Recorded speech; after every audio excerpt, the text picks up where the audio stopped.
Call है जिस दोस्त को हम रेस्क्यू करने आए थे, उसका राशन लेके आए। ये हम इनका एक राशन लेके आए। ये देखिए कितना बैग है, बता ये रहे छोटा सा बैग है। ये कितने दिन का होगा, ज़्यादा से 10-15 दिन का होगा शायद। और इनका दिल देखे कितना बड़ा दिल है। ये कहते हैं कि पीछे एक बंदा आ रहा है जिसको पता चला कि राशन है, तो वो पीछे आया तो कहता है यार आधा मुझे दे दे, आधा उसे दे दे, उसके पास कुछ नहीं है। यार कितना बड़ा दिल है इनका, देखिए ना। काम भी करता हूँ मैं भाई को, मैं भाई से हाथ जोड़ के माफी भी मांगता हूँ। 3 किलोमीटर पैदल चल के आया भाई, हमें माफ करें, हमें नहीं पता था कि आप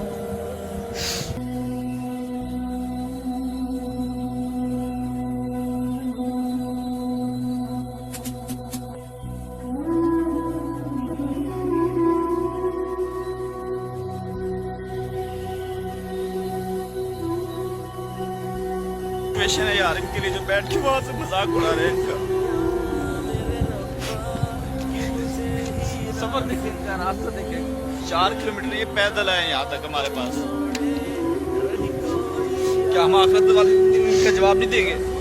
जो घर में एसी चला के बैठे हुए हैं, ये करप्शन करके इनका पैसा खाते हैं, क्या खुदा को मुंह दिखाएंगे? कितनी देर तक ये पैसा खाएंगे आप लोग? और उनका दिल बड़ा ही देखिए, मेरे साथ झुमसाया बैठा है, इसको आधा करें आधा आप दोनों को दें। मैंने अकेले नहीं खाना, उसके बच्चे भी भूखे बैठे हैं। ये सिचुएशन है, ये हालात है यहाँ पर। और घर से बैठ के आप लोग सिर्फ तनकीद कर देते हैं। खुदा को जवाब जरूर देना है हमने, हम सब ने जवाब देना है।